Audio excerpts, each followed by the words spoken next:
भगवान श्री कृष्ण कहते हैं, हमने कई बार लोगों से ये बात सुनी है, जीवन में जब भी धन अर्जित करो बचा के रखना, कठिन समय में बुरे समय में काम आता है। किंतु क्या ये बात 100% सही है? सोचिए, ये सारा धन जो आपने अर्जित किया है, क्या ये आपको स्वास्थ्य लाके दे सकता है? ये सारा धन क्या आपको सुख खरीद के दे सकता है? नहीं। चलिए मैं आपको एक बात बताता हूँ। परमेश्वर, ईश्वर, यदि आप इस ईश्वर पर विश्वास रखोगे, सदैव अच्छे कर्म करोगे, सब में प्रेम बांटोगे और सबके लिए केवल और केवल अच्छा चाहोगे, तो आपके साथ कभी कुछ बुरा नहीं होगा। समय बदलिए, समय बदलने के औजार नहीं। कई बार हमारा दृष्टिकोण ऐसा होता है जो हमें वास्तविक सत्य से बहुत दूर ले जाता है। हमें जैसा दिखता है वैसा सदैव होता नहीं। अब देखिए ना, हम मनुष्य हैं, हमें अच्छा लगता है हम कहीं जाएं, हमारा स्वागत किया जाए, हमारी प्रशंसा की जाए, कोई हमें एक मुस्कुराहट दे दे, हमें स्नेह दे दे, हमें अच्छा लगता है। किंतु यदि कोई क्रोध करे, कटाक्ष करे या व्यंग करे, तो हम तुरंत ही उसे अपना शत्रु मान लेते हैं, उस पर क्रोधित हो जाते हैं। एक बात स्मरण रखिए, मुस्कुराहट सबके लिए होती है। आप उन लोगों को भी मुस्कुराहट दे सकते हैं जिन्हें आप जानते हो, और उन लोगों को भी दे सकते हैं जिन्हें आप नहीं जानते। छोटों को भी दे सकते हो और बड़ों को भी दे सकते हो। सभी के लिए होती है ये मुस्कुराहट। किंतु क्रोध उन्हीं पर आता है जिन्हें हम जीवन में कभी खोना नहीं चाहते, जिनसे हम अथाह प्रेम करते हैं, जिनके लिए हम ये आशा रखते हैं कि उनका जीवन आगे जाके सदैव सुखमय रहे, भविष्य उज्जवल हो। इसलिए हर वो व्यक्ति जो आप पर क्रोध करे, कटाक्ष करे, आवश्यक नहीं कि वो आपका शत्रु ही हो सकता है वो आपका शुभ चिंतक हो, जो आपके लिए केवल और केवल अच्छा चाहता हो, जो आपके लिए एक सुंदर भविष्य चाहता हो। इसलिए सदैव अपने मन से दूसरों के वचनों को समझने का प्रयास कीजिए। आपको ज्ञात होगा उनका कर्म क्या है, आपको ज्ञात होगा उनके गुस्से का मर्म क्या है। भगवान श्री कृष्ण कहते हैं, अहंकार छोटा सा शब्द है, किंतु इसके प्रभाव बड़े बड़े होते हैं। और सबसे बड़ी समस्या ये है कि मनुष्य आज तक समझ ही नहीं पाया कि इस अहंकार का वास्तविक स्वरूप क्या है। कोई इसे गर्व का नाम देता है तो कोई इसे आत्मसम्मान का नाम देता है, और कहीं से एक ऐसा पर्व आ जाता है जब समय आकर इस अहंकार को चूर चूर कर देता है, और तब ना गर्व आपको बचा पाता है और ना ही आपका आत्मसम्मान।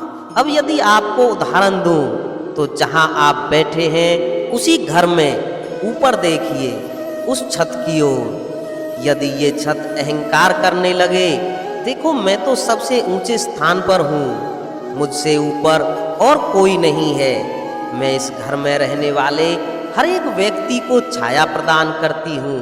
यदि ये अहंकार आ जाए तो क्या? खुद सोचिए, यदि दूसरे ही दिन उस पर और एक मंजिल बना दी जाए तो क्या? यही छत जिसे अपनी ऊंचाई का अहंकार था, जो सबसे ऊपर था, वो अब फर्श बन चुका है। यही होता है मन में। कभी अहंकार मत पालिए, मन में कभी अहंकार मत पालिए। यदि मन में कुछ रखना चाहते हैं तो प्रेम रखिए। भगवान श्री कृष्ण कहते हैं, एक निर्णय, जीवन में एक निर्णय का महत्व क्या होता है, कभी सोचा है आपने? निर्णय वो नींव हो सकता है जो आपके समस्त जीवन को बदल सकता है, ये समस्त संसार को परिवर्तित कर सकता है, भविष्य बदल सकता है। निर्णय कि कौन सा मार्ग चुनना है, निर्णय कि अब आगे बढ़ना है और कब रुक जाना है, निर्णय कि कब युद्ध करना है और कब अपने आप को पीछे खींचना है। ये निर्णय अत्यंत महत्वपूर्ण होता है, और आप इस संसार में अकेले तो है ही नहीं, इसलिए आपका एक निर्णय केवल आपके लिए नहीं है, समस्त संसार के लिए महत्वपूर्ण हो सकता है। अब ये निर्णय तो आपका ही है, सोच विचार कर लीजिएगा, सफल रहेंगे। भगवान श्री कृष्ण कहते हैं भविष्य। संसार में ऐसा कौन सा व्यक्ति है जो अपने भविष्य के बारे में नहीं सोचता? हर कोई सोचता है मेरा भविष्य कुछ इस प्रकार होगा, मैं भविष्य में कुछ ऐसा करूँगा, मैं भविष्य में ये सब प्राप्त करूँगा, ये सुविधाएं होंगी आदि इत्यादि। एक सत्य बताऊं, भविष्य से बड़ा कपटी कोई नहीं है। भविष्य आपको छलेगा और आपको पता भी नहीं चलेगा। ये भविष्य आपसे आपका वर्तमान छीन लेगा। कई बार हम भविष्य के बारे में सोचते रहते हैं, उसके बारे में चिंता करते हैं, भविष्य से खुद को इतना घेर लेते हैं कि वर्तमान क्या है भूल जाते हैं, उसका भान ही हमें नहीं रहता। सोचिए भविष्य क्या है? भविष्य वो है जो अब तक घटित नहीं हुआ, वर्तमान वो है जो अभी घट रहा है। तो जो अभी घटित ही नहीं हुआ उसके बारे में सोचकर खुद को परेशान क्यों करना? ये वर्तमान ये अत्यंत महत्वपूर्ण है, ये वर्तमान ये अत्यंत महत्वपूर्ण है। इस पर सारा ध्यान केंद्रित कीजिए, मन में लक्ष्य अवश्य रखिए, लेकिन सारा ध्यान वर्तमान पर रखिएगा। इस वर्तमान को अगर आपने संभाल लिया तो आपका भविष्य अपने आप ही संवर जाएगा।